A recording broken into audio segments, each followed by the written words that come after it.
Salut à tous, bienvenue sur la chaîne. Aujourd'hui, vidéo spéciale avec Dave le D, le grand Dave le D. Voilà, c'est un grand plaisir d'accueillir Dave. Je sais pas si tout le monde le connaît ici, mais il va se présenter lui-même. Et bah déjà, tout d'abord, avant de me présenter moi-même, un grand merci à toi, Café Barça. Ça fait extrêmement plaisir que tu m'invites sur ta chaîne. On n'est pas forcément exactement au même degré de développement sur YouTube et ça fait toujours plaisir, voilà, de voir quelqu'un qui a un peu plus de notoriété, donner un petit peu de force à ceux qui sont en dessous, au petit développement de le petit jeune de la Masia.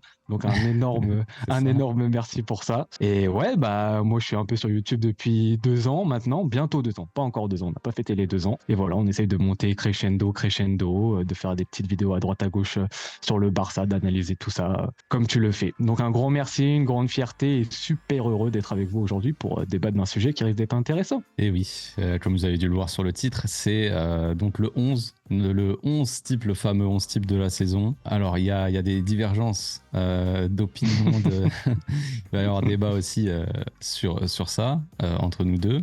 Donc, on va déjà présenter un petit peu le 11 sans prendre en compte les retours des blessés, pour en parler vite fait, mais bon, vu qu'on a le même 11, il n'y a pas forcément de débat non plus très intéressant là-dessus, donc voilà, bon, le 11 sans les retours, donc c'est donc avec Ter Stegen au C'est cage, ça. Koundé, Koubarsi, Inigo Martinez, Baldé en défense, Casado, Pedri, Olmo au milieu, Lamine Yamal, Rafinha et Lewandowski. Tiens, une équipe qui est très récente, qui a mis un certain Oui. 7-0 très récemment. Ouais. Une équipe qui fonctionne pour le moment, on va dire. Il y a des petites interrogations par rapport à Casado, par exemple, qui a fait un match en pivot. Donc voilà, on ne sait pas sur la durée. Mais voilà, j'ai vu, toi, sur ton 11, tu m'as, juste pour parler vite fait de ça, tu as mis Casado, Pedri, comme si ça jouait en double pivot. Donc est-ce que tu penses qu'on devrait jouer en double pivot ou tu l'as mis juste comme ça? Non, je persiste et je continue à penser qu'il faut jouer en double pivot. Alors, en double pivot, alors le match contre Valladolid, c'est pas vraiment un double pivot, hein, parce que voilà, on joue contre une équipe qui est un petit peu plus faible, donc tu as un Pedri qui s'aventure un petit peu plus en avant, un petit peu plus offensif, mais je considère, donc bien évidemment, encore une fois, c'est avant le retour des blessés, qui a une capacité face à une adversité un peu plus élevée que celle de Valladolid, d'utiliser un Pedri aux côtés de Casado pour le rassurer techniquement, etc. Être aussi un petit peu plus en retrait sur la sortie du ballon. Alors ça nous prive d'un Pedri qui est un peu plus devant dans les 30 derniers mètres, bien évidemment. Mais oui, moi ça serait plus double pivot. Pourquoi toi ça serait plus un milieu, un trio avec Ouais. une pointe basse seulement, c'est Ouais, ça? pour Ok. moi c'est ça. Et en vrai, c'est surtout, je me base par rapport à ce qu'on a vu depuis que Flick est arrivé, où on Mhm. voit plus une pointe basse que vraiment un double pivot. Moi-même, je pensais qu'on allait jouer en double pivot parce que Flick, le Bayern, tout ça, 4-2-3-1. Ouais. En vrai, ce qu'on voit, c'est vraiment un pivot qui vient entre les deux centraux pour relancer. Et c'est vrai qu'il y a Pedri qui redescend déjà assez bas pour aider, justement, pour apporter une solution en plus, au côté, enfin presque au côté, je dirais, du pivot, que ce soit Bernal ou du coup là, Casado. Donc il y a ce mouvement-là de Pedri qui descend pour les sorties de balles, mais après, quand vraiment tout le monde quand le bloc est vraiment haut et qu'on attaque, Ouais. là on voit quand même que Pedri, alors il se déplace beaucoup, il est à droite, à gauche, en bas, en haut. Parce qu'on a besoin aussi de ce Pedri, je pense, pour faire marcher ce milieu un peu partout, avoir une Ouais. grande zone d'activité. Mais on voit quand même que Pedri joue assez haut, à l'entrée de Oui. surface, tout ça. Ouais. Oui, c'est sûr. Mais non, mais encore une fois, je pense qu'il y a vraiment pas de problème et je pense aussi que ça dépend de la configuration qu'on aura en face de nous, quoi. Exactement. Est-ce que contre une équipe un peu plus offensive face à nous, où des fois on va un peu plus concéder le ballon, il n'y aura pas besoin d'une aide un petit peu plus basse. Et voilà, après on sait que Pedri, s'il est en forme physiquement, il a un volume de jeu qui est assez exceptionnel. Donc ça aussi, ça va aider et sa condition physique, elle va être primordiale par rapport à ça. Mais bien évidemment que face à des équipes un petit peu plus diminuées, voire même à partir de la 7e place, on va dire, de Liga jusqu'à la 20e, on peut amener un Pedri un petit peu plus haut. Et ce double pivot, comme moi je l'appelle, peut être archi versatile et le deuxième peut un petit peu monter plus haut, quoi. Ok. Bon, maintenant on va passer aux choses sérieuses. On va parler du C'est 11 ça. type.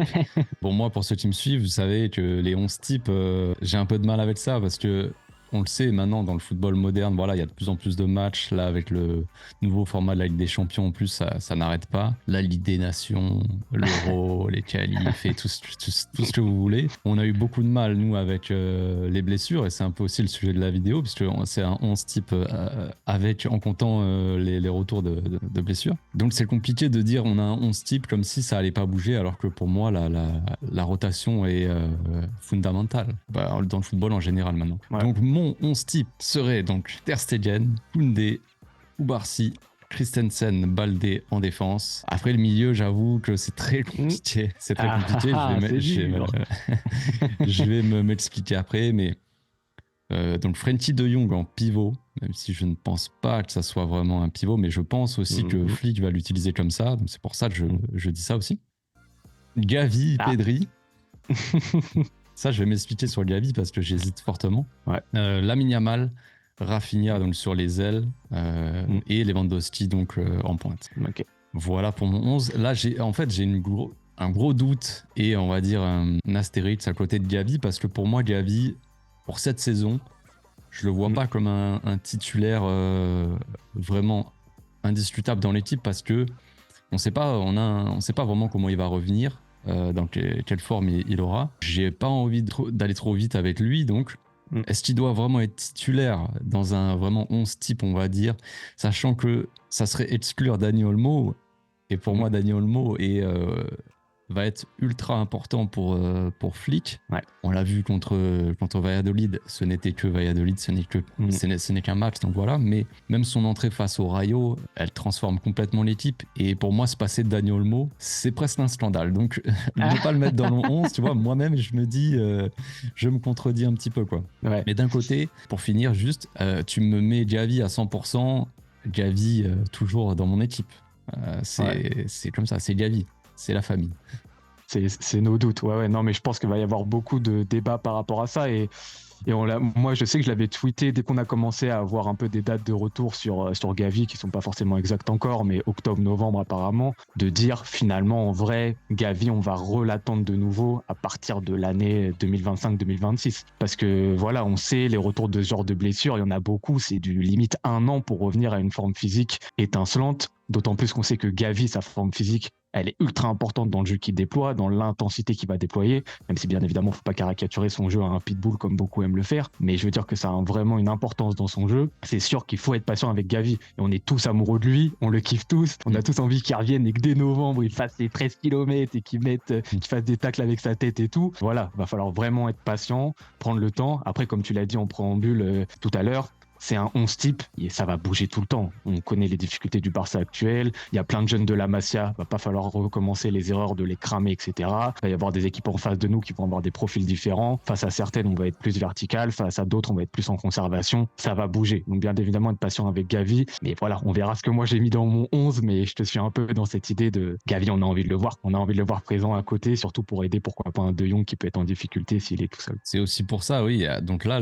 pour moi, les nouveautés ou peut-être les interrogations qu'on peut avoir, c'est évidemment Gavi au milieu et son niveau, parce qu'après, s'il a 100%, comme je l'ai dit, moi, je j'ai pas envie de m'en passer. Surtout avec un De Jong qui peut être un peu nonchalant ou en tout cas pas forcément le plus sûr défensivement. On l'a vu la saison dernière, même si la saison dernière, c'était une saison difficile. On l'avait vu à côté de Busquets, c'était un peu mieux. Bon, Gavi n'est pas un Busquets, mais c'est vrai qu'avoir un Gavi à côté, une sorte de bulldog qui vient te assurer tes arrières, c'est plus pratique. Par rapport à De Jong, ouais, je le vois être utilisé en 6 par Flick parce que pour moi, c'est pas forcément exactement le même profil qu'un Bernal, mais c'est un mec qui adore déjà. Il y en a beaucoup qui disent que Frenkie doit jouer plus haut parce que par rapport à ses qualités, tout ça, mais il l'a déjà dit lui-même et on le voyait sur le terrain. Frenkie de Jong, c'est un joueur qui préfère, qui adore jouer vraiment très bas, partir de très bas. Pour que ce soit casser des lignes ou remonter le ballon ou quoi, il aime bien être à la base du jeu pour faire le jeu. Est-ce qu'il y arrive ou est-ce que c'est son meilleur poste? Je ne sais pas, mais en tout cas, c'est ce que lui veut faire. Et je pense que Flick va en faire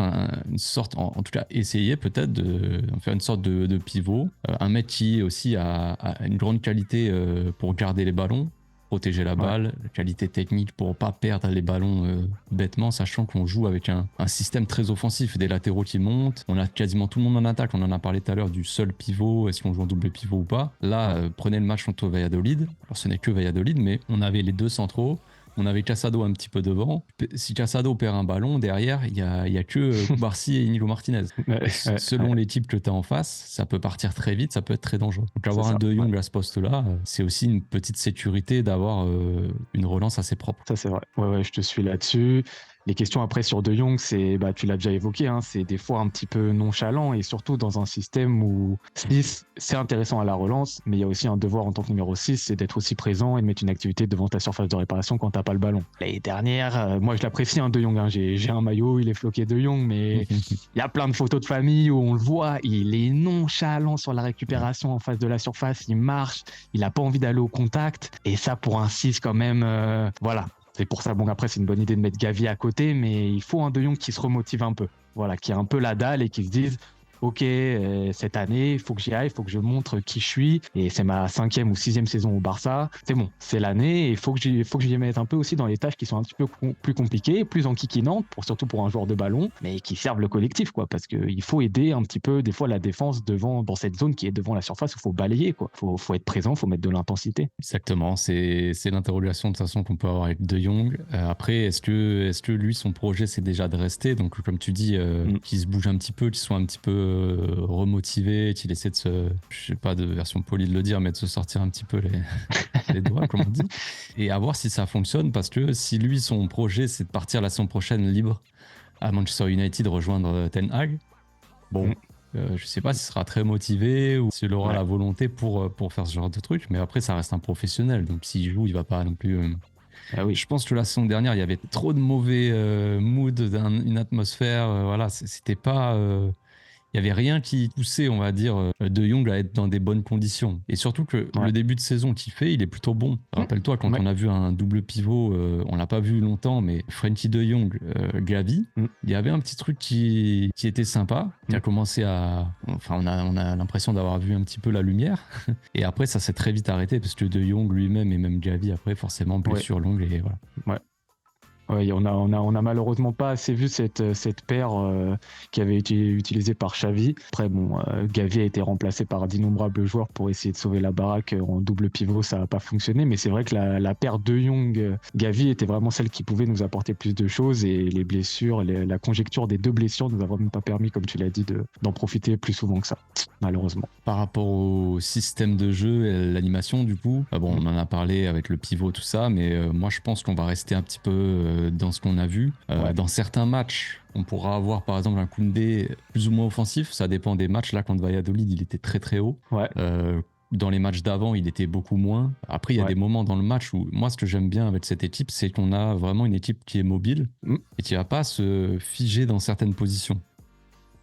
Sorti une vidéo récemment où j'en parle justement, et des fois on ressort la balle, au lieu d'être à 3 derrière, bien on est à 4, on va avoir les deux latéraux qui vont être assez bas, même Lewandowski contre Valladolid, des fois il est redescendu au milieu au niveau de Pedri limite pour aider, mais après tout le monde va remonter, tout le monde va aller à son poste, ou tout le monde va échanger de poste. Lewandowski il vient au milieu, Rafinha il va en attaque à la place de Lewandowski, ça je trouve ça sympa. Et donc selon les équipes en face, peut-être que Koundé jouera plus ou moins haut, mais après dans l'animation ça va rester plus ou moins la même chose, c'est-à-dire que pour moi le latéral gauche va être assez offensif, et Rafinha, le fameux nouveau poste entre guillemets de Rafinha, enfin en tout cas la zone dans laquelle il est le mieux, c'est l'axe, quoi. Voir Rafinha rentrer dans l'axe. Je sais que toi t'en as parlé un petit peu, je crois que j'ai vu passer des trucs sur Twitter ou quoi. Oui, non, mais c'est parce qu'en fait, moi, je m'entête parce que je suis un peu têtu et que j'ai un petit problème avec le terme d'ailier, en fait. Parce que pour moi, un ailier, dans sa définition la plus pure, un ailier, c'est quelqu'un qui est à l'aile, donc qui est ultra excentré, en fait. Et surtout qu'en plus, j'ai une vision du Barça qu'on connaît, le 4-3-3, les deux ailiers excentrés, on élargit le bloc à fond, chacun sur sa ligne, il y a un Neymar qui mange la ligne à gauche, et ce que vous voulez, je sais pas, à droite. Pour moi, c'est ça purement dans la définition, même un ailier. Donc quand j'entends à chaque fois Rafinha ailier, et que je regarde après sa hitmap, et que pendant le match je le vois, il est limite plus à côté de Lewandowski qu'autre chose, j'ai envie de dire, pour moi c'est pas ça un ailier en fait. Donc mais c'est juste parce que je suis têtu et que je suis un râleur et que sur les termes je suis difficile. Mais dans le fond, faut juste se dire que pour moi c'est un milieu gauche intérieur qui aime le demi-espace gauche, quoi. Mais pour moi le Rafinha ailier qu'on a vu, donc surtout sur la première partie de saison de l'année dernière, qu'il a vraiment à l'aile droite et sur la ligne, il est pas assez performant pour moi, parce qu'il a pas les qualités justement pour être un perturbateur, un dribbleur, petits espaces, type Lamine Yamal ou type Nico Williams de l'autre côté, s'il faut en parler. Mais par contre, ces qualités, elles sont mises à profit maintenant intelligemment par Flick et intelligemment par Xavi aussi l'année dernière, faut pas l'oublier, notamment contre le PSG. dans un rôle demi-espace gauche, où là, il peut utiliser sa verticalité, son intensité, sa frappe de loin parce qu'il est plus près de l'axe, du coup, il peut être, entre guillemets, plus proche du but. Donc voilà, mais c'est juste, je râle sur un terme qui ne sert à rien, en fait. Oui, il y a le terme ailier inversé où tu as l'ailier qui va Voilà. rentrer dans l'axe au lieu de manger la ligne. Et c'est vrai que Rafinha, ce profil, il n'a pas ce profil d'ailier et c'est pour ça qu'il y a eu beaucoup de débats autour de Rafinha quand il est arrivé, ces 2 premières saisons en vrai. C'est vrai qu'il devait remplacer Dembélé quand il était blessé ou tourner avec Mm. Lamine la saison dernière. Mm. Et on avait un Rafinha qui savait pas forcément dribbler, donc évidemment il y a toutes les vannes sur le Rafinha qui n'est pas brésilien, tout ça. Mais en soi, on avait des attentes qui étaient peut-être pas forcément les bonnes parce que c'est pas forcément ce profil-là. Lui, il est pas capable d'éliminer comme ça en 1 contre 1 en étant arrêté avec un dribble, un crochet, comme tu dis, comme avec Lamine Yamal. Où pour lui, c'est inné, c'est facile, il le fait les yeux fermés, Ouais. les mains dans les poches. Et Rafinha, du coup, on attendait tous ça parce qu'il était peut-être mal utilisé aussi en étant justement ailier, quoi, collant la ligne. Et là, Mm. cette liberté qu'il a dans l'axe, il est partout. Déjà, comme tu dis, il est plus proche de la surface pour frapper, pour se connecter avec aussi les Lewandowski, pour prendre la place aussi de Lewandowski, qui Mm. dézone pas mal. Et ça devient déjà plus un problème non plus si Lewandowski dézone parce que Rafinha va prendre sa position dans l'axe. Et en plus de ça, vu qu'il a une activité monstrueuse, parce que concrètement, le match qu'il fait contre Valladolid, c'est n'importe quoi, c'est inhumain. Le mec, il est partout. À la fin du match, Ouais. 90e minute, il est encore à faire des appels, en train de courir comme un ouf. Ouais. Et le fait qu'il ait une grosse activité comme ça, il peut du coup aussi prendre le couloir gauche quand Baldé il est un peu plus bas, ne pas constamment attendre de Baldé que justement il fasse le travail, pas forcément de la Yamal, mais quand on a un côté droit où ça provoque des choses, où il y a du danger, et le couloir gauche où il se passe quasiment rien, on va Mm. attendre un petit peu de Baldé qui fasse un peu des choses. Ouais. Il doit être aidé, en l'occurrence par Rafinha, et du coup ça aide vachement. Il n'est pas obligé, lui, il n'a pas cette responsabilité de devoir vraiment animer ce couloir gauche, en tout cas à lui tout seul. Ouais. Et Ouais, ça, ouais, c'est exactement ça. ça solutionne pas mal de choses, quoi, du coup, je trouve. Ouais. Ouais, ouais, entièrement d'accord avec toi là-dessus. Moi, Par j'ai des rapport. questions sur ton 11. Parce Oui, que bah quand même, vas-y. on a quand même une petite info, c'est qu'on va avoir normalement, puisque là c'est le 11 des retours des blessés quand même, de base, on a le retour d'un certain Uruguayen normalement en défense centrale. Oui, c'est Et vrai. ce certain défenseur central, tu ne le mets pas. C'est Tu vrai. préfères mettre les doubles C, Christensen, Koubarsi. Et j'aimerais un peu t'entendre là-dessus, sur ce choix qui pourrait quand même porter à débat pour certains qui risquent de râler en commentaire là-dessus. C'est vrai, c'est vrai, c'est vrai. Ce serait pas la première fois qu'il y ait des râleurs sur mes choix, mais c'est pas forcément contre Ronald, mais comme je le vois et comme déjà on a vu quelques problèmes, sans parler de Mm. notre élimination contre le PSG, mais Ouais. des problèmes que pouvait poser Ronald en ne sachant pas, je sais pas si je parle français, mais faire des bonnes passes. Parce qu'on connaît Ok. la qualité de passe de Ronald, il s'est amélioré là-dedans, Mm. mais il a beaucoup de mal à. Regarde ce que fait Koubarsi et Inigo Martinez. C'est un package avec Ouais. ce que demande Flick. Ça va Ouais. avec. Si tes défenseurs ne savent pas faire ça, ça modifie tout le truc pour moi. Ok. Toute Ok. ton approche, ta construction, ton attaque, tout ça. Regarde Valladolid, des fois il y avait un bloc très compact. Inigo Martinez, il te faisait des petites passes entre les lignes pour Pedri. À un Mm. moment, il y a une action, Inigo Martinez, il sert Pedri qui se retourne, il sert Dani Olmo, il y a une petite talonnade d'Olmo, 1-2 avec Ouais. Pedri, Ouais. et ça déclenche tout en fait. Et ce qui Ouais. déclenche toutes nos actions, on va dire la plupart des actions, mais surtout peut-être les actions axiales, ça vient des défenseurs centraux. Regarde la passe de Koubarsi pour Rafinha sur le premier but. Ouais. Si t'as Ronald, alors peut-être qu'il va être capable de le faire 1 ou 2 fois, C'est ça. mais c'est ça. Mais Donc il y a, ouais. donc il y a cette balance en gros, à savoir si est-ce que on met Ronald pour son côté guerrier, défensif, ultra puissant, Mhm. tout ça, mais qui va t'handicaper, on va dire, avec sa qualité de passe, de relance, Ouais. ou est-ce qu'on le met pas et du coup on perd cette qualité et ces dangers qu'on va pouvoir avoir en contre-attaque parce qu'il y en aura, surtout dans des Ouais. matchs, dans des gros matchs entre des plus grosses équipes, contre le Real, contre le Bayern en Ligue des Champions, contre je ne sais qui. Si t'as des mecs qui partent dans le dos de la défense, avoir un Ronald Araujo, forcément, Et oui. ça t'assure une certaine sécurité. Et oui. Ouais, non mais oui, bah c'est totalement ça le débat en fait, hein. Et ça va être une de nos différences d'ailleurs, mais on en parlera plus sur ma vidéo. Mais ouais, c'est exactement ça. Tu l'as dit, c'est cette définition, soit sur la relance on s'améliore, soit des fois sur certains aspects, comme tu l'as très bien dit sur les transitions des adversaires. Ronald a quand même une faculté que malheureusement les autres défenseurs centraux du Barça ont un peu plus de mal, parce qu'en termes de vitesse pure ou même en termes d'athlétique, comme j'aime le dire, mais bon ça prend plein de choses en compte. Mais Ronald, il a quand même un profil qui est différent d'un Kubarsi, d'un Christensen, d'un Eric Garcia, même d'un Martinez sur la vitesse pure, la capacité de bouger avec un petit coup d'épaule son vis-à-vis, Oui, quoi. Donc ça, c'est ouais, sûr. ça va être le débat, quoi. Pour finir sur ce petit truc, c'est que Ronald, tu vas avoir tendance à vouloir le mettre contre des adversaires qui vont être dangereux, on va dire. Mm. Mais c'est contre ces adversaires très dangereux qui vont mieux presser et mieux défendre que tu vas avoir besoin, avec ballon, de mecs comme Koubarsi, comme des mecs qui savent Ouais, vraiment qui ont cette qualité de passe. Et ouais. c'est là le dilemme quoi, pour le coach. Mais bon, heureusement, nous, c'est pas notre problème. C'est ça, nous on se contente juste d'être derrière la caméra pour Ouais, l'instant. c'est ça. Et par rapport encore à la défense centrale, qu'est-ce que tu attends, toi, un peu de la gestion d'un Kubarsi? Parce qu'on parle souvent de la gestion, je sais pas, d'un Lamine Yamal, d'un Gavi, même d'un Fermin Lopez.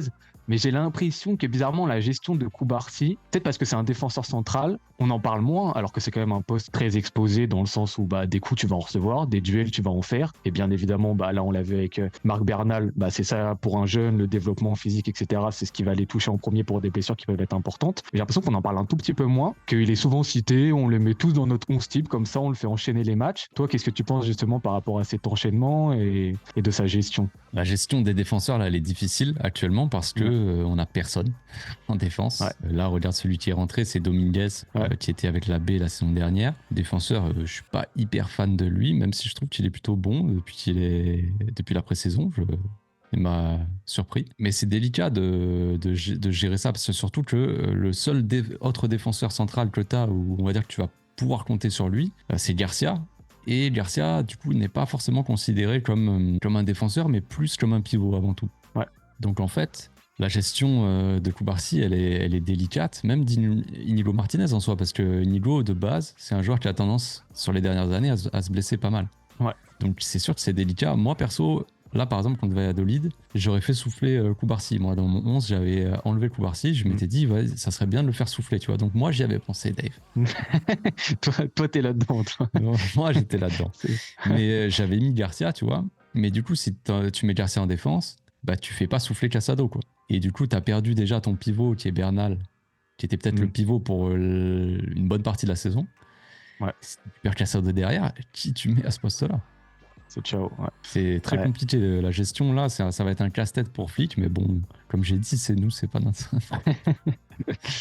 Il peut y avoir un casse-tête qui est énorme. Moi, j'y ai pensé récemment. C'est Baldé. S'il se blesse, Baldé sur le côté gauche, ça redéfinit totalement l'animation. Ça peut être un vrai bordel. La gestion sur l'arrière gauche, elle est pas ouf au niveau, au niveau des Ouais, transferts, je trouve. c'est sûr. Moi, j'ai pensé à ça contre le Rayo, en fait. Quand on a vu Gérard Martin à gauche qui avait un peu de mal. Ouais. Là, tu te dis, waouh, s'il est seul cette saison, ça va être compliqué. Surtout que pour moi, Alex Vaillé était beaucoup plus pertinent dans ce rôle de latéral gauche offensif, en fait. On a vu la pré-saison. Moi, je trouve que vraiment, il a été très bon pendant la pré-saison, et je l'aurais gardé en doublure parce que, au final, que tu enlèves ou pas Baldé, je pense que ton animation, elle va être plus ou moins la même. Tu vas pas dire d'un coup à Rafinha, ailier gauche, comme tu l'aimes, tu vas pas lui dire de coller la ligne et d'un coup de faire ce qu'il faisait à droite la saison dernière, qu'il avait du mal à faire, de le faire à gauche, parce que ça va pas marcher, quoi. Donc oui, c'est compliqué. Chaud. Et sur un autre cas, peut-être d'un possible retour d'un petit certain Ansu Fati. Toi, qu'est-ce que tu penses un peu de notre Ansu Fati national? Parce que moi, je sais que je suis totalement subjectif avec ce mec-là. Je suis pas objectif parce que j'ai un petit pincement au cœur et je suis un peu touché par ce joueur-ci depuis ses débuts. Mais après, j'avoue que si on me dit que sur ces dernières saisons, au terme de mérite pur, il mérite pas forcément d'avoir certaines minutes, je peux totalement l'entendre. Mais moi, c'est juste mon cœur qui parle pour lui. Toi, c'est quoi ta vision par rapport à Ansu Fati? Moi, j'aime beaucoup Ansu Fati aussi. Évidemment, comme de toute façon, tout ce qui vient de la Masia, j'ai envie de dire, pour moi, ils doivent avoir leur chance du moment où, évidemment, ils ont le talent. Après, oui, moi, je pense que du moment où il y a un joueur de toute façon qui est dans l'équipe, il mérite d'avoir du temps de jeu. Alors, dit comme ça, c'est bizarre parce que tu te dis, il n'y a pas de méritocratie, tout ça. Mais en soi, il doit avoir forcément du temps de jeu. Sinon, ça sert à rien de le garder si, voilà, si tu comptes absolument pas sur lui. Maintenant, je suis très curieux de voir Ansu Fati, son retour. Là, les infos qu'on a, c'est qu'il va être neuf. Il ne sera pas utilisé comme ailier. Même si, au final, dans le rôle de Rafinha, ça aurait été pas mal, je pense. Ah ouais. À voir, mais un mec qui est un petit peu dans le demi-espace, un petit peu dans l'axe, tout ça, qui a un peu cette liberté, même s'il a clairement pas du tout la même activité que Rafinha. Mais bon, là, il va être utilisé comme neuf. Donc déjà, moi, je pars du principe qu'il aura très très peu de temps de jeu, parce que Lewandowski, on le sait, je crois que la saison dernière, je crois que c'est 79 minutes en moyenne par match de temps de jeu. En Liga en tout cas. Donc en gros, c'est un mec qui sort quasiment jamais. Là, on l'a vu sortir contre Valladolid. D'un côté, tu gagnes 6 ou je sais pas combien il y avait quand il est sorti, 5, 6. Donc je pense que Ansu Fati, il aura peut-être un peu de temps de jeu. Je pense qu'ils vont prendre le temps aussi avec lui. Mais il aura pas un temps de jeu fou, quoi. Mais j'ai très hâte de voir ce que ça peut donner sous Hansi Flick, parce que je pense que Hansi Flick, il utilise assez bien ses joueurs. On le voit avec Rafinha, déjà. On l'a vu avec Bernal, qui n'était pas forcément le plus à l'aise en pivot, seul.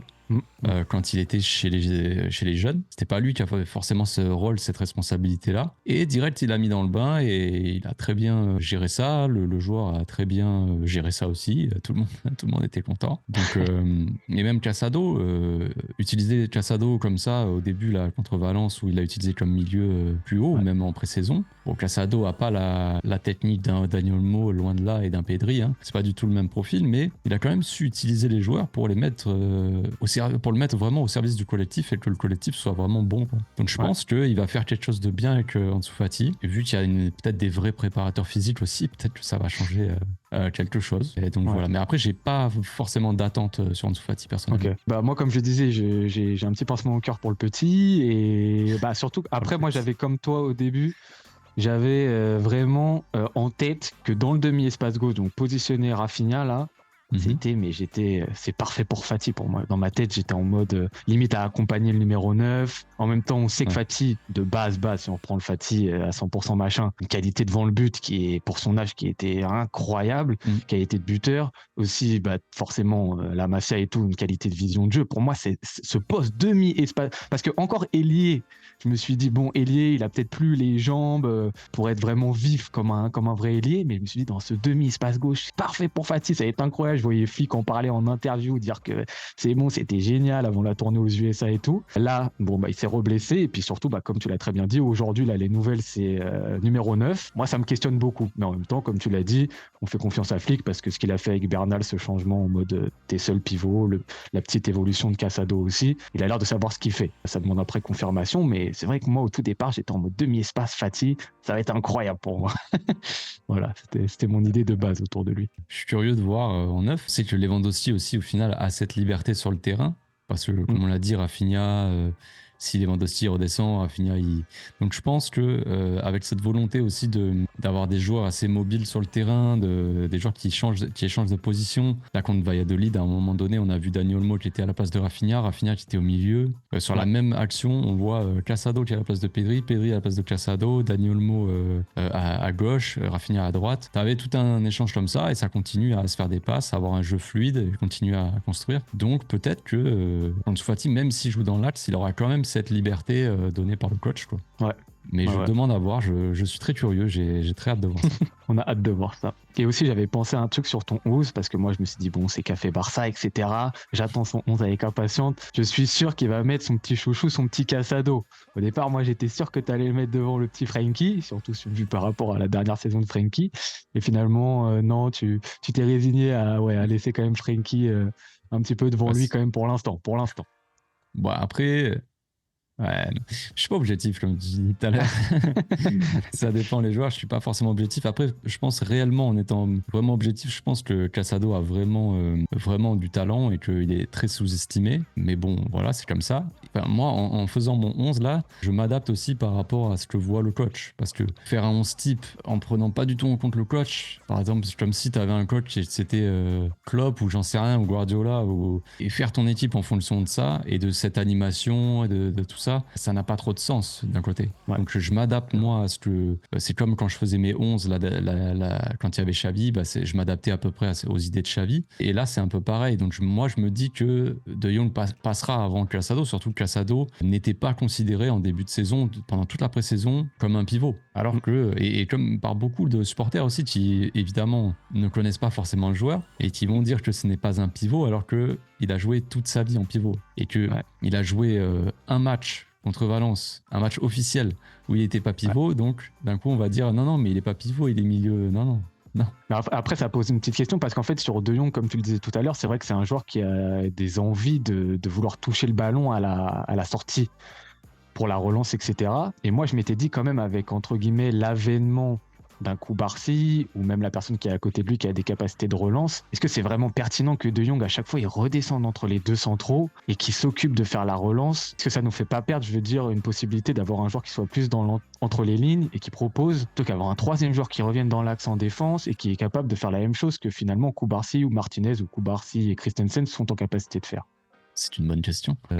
Non, en vrai, quand on a le pivot qui redescend entre les centraux, c'est vraiment quand Ter Stegen dégage en fait. On a un dégagement du gardien. Bien là, on va avoir les deux centraux qui vont redescendre, qui vont s'écarter. On a le pivot qui va venir se proposer, tout ça. Pas tout le temps au niveau des défenseurs, mais bon, bref. C'est dans ce cas-là. Après, quand on a vraiment le bloc qui est très haut, qu'on est dans la moitié de terrain adverse, là, généralement, le pivot, quand même, il sera un petit peu plus haut. Ouais. C'est vrai que lui, il aime bien toucher la balle, mais il faudrait qu'il arrive à la lâcher. C'est ça, ce serait pas mal.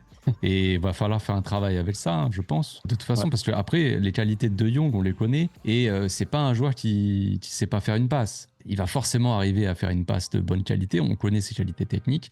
Et logiquement, il est censé casser des lignes, faire des passes dangereuses aussi, comme peut le faire un joueur à ce poste-là. Maintenant, est-ce qu'il sera utilisé plus haut aussi par Flick? C'est possible. Franchement, je suis dans le flou aussi un petit peu, parce que je sais pas trop. Les choix sont chauds au milieu de terrain, les choix sont durs. C'est ça. Voilà, donc c'était mon 11 et ce débat avec Dave. On va aussi faire une vidéo par rapport au 11 de Dave. Évidemment, si ça vous intéresse, et je pense que ça ne peut que vous intéresser, évidemment, ça se passera donc sur la chaîne de Dave le D, sur YouTube. De toute façon, je partagerai le lien dans la description de cette vidéo, évidemment. C'est super gentil, c'est super gentil. J'espère que tout le monde est content du 11 de Café Barça. On va pas trop râler, les amis. En commentaire, vous êtes gentils avec le 11 de Café Barça. Oui, soyez gentils. Un grand merci une nouvelle fois de m'avoir invité. Franchement, c'est un pur régal. Ça fait plaisir de partager ça avec un vrai connaisseur et dans des discussions on pourrait passer des jours et des jours sur ces discussions. Oui, merci beaucoup de m'avoir invité en tout cas. Ça va être plaisir. Merci à toi d'avoir accepté l'invitation, tout simplement. À la prochaine. Ciao, ciao.